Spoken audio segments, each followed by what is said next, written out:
voice at what smelt like another forgotten veggie culinary disaster. May...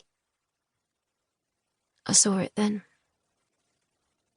The TV screen flickering, casting a pale blue light over the sitting room area. It's on a pause screen for a video game. Some web banner advert for an eSports tournament plays on the top. My sister hates those events, despite her job.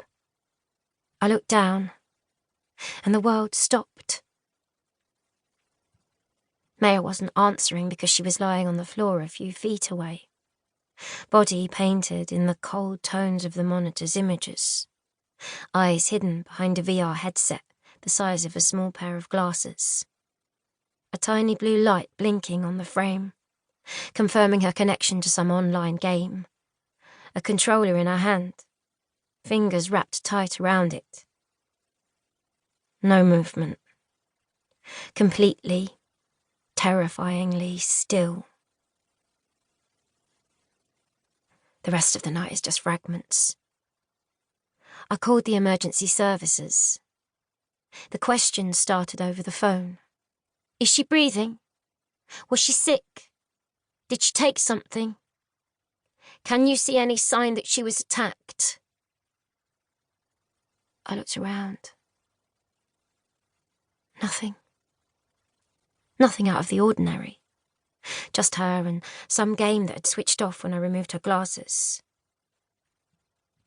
There was no breath, no rise and fall. The voice talked me through the chest compressions. My tears started streaming down my face as a horrible thought entered my mind. Am I too late? I pushed against it, clinging desperately to hope. 1, 2, 3. 1, 2, 3. The ambulance crew and a detective arrived at the same time. It took 10 minutes and all eternity for them to get there.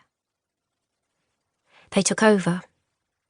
One paramedic wearing blue quickly talked to the officer and a dispatcher on his radio.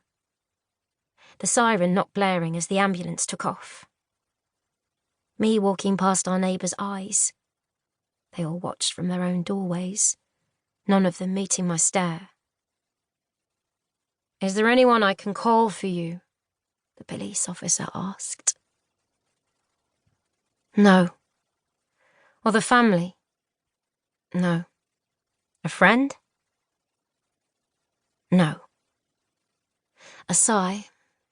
The realisation that there was no one to hand me off to. My name's Murphy. In my mind, I keep processing what I know. That the doctor isn't going to come back with good news. I slide down the wall and sit on the floor, head buried in my knees, trying to make myself smaller. From a distance, all that is visible is slightly torn denim, dark trainers and a mop of long brown hair. How could this have happened?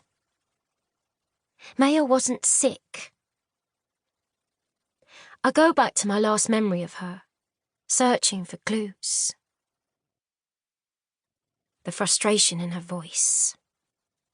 I called them. You never sent me acceptance forms. I stared at the ground. Her tone changed, became more pleading. They said they can still give you a place. I didn't look at her. It was the same argument we'd been having for weeks. Maya pushing me to take up an early offer for an engineering course miles away. I knew why she wanted me gone. Maya worked for Zootech, the leading company in VR technology, among other things. Their logo is on every platform, game, smart and Wi-Fi enabled device. They are the biggest hardware-software corporation on the planet. The company who only hired the best of the best and then worked them hard. Maya didn't have time to look after her kid sister anymore. She lost patience and snapped at me. We've talked about this. She had dark circles around her eyes.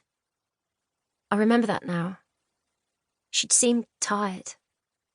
But then she'd been looking exhausted for weeks.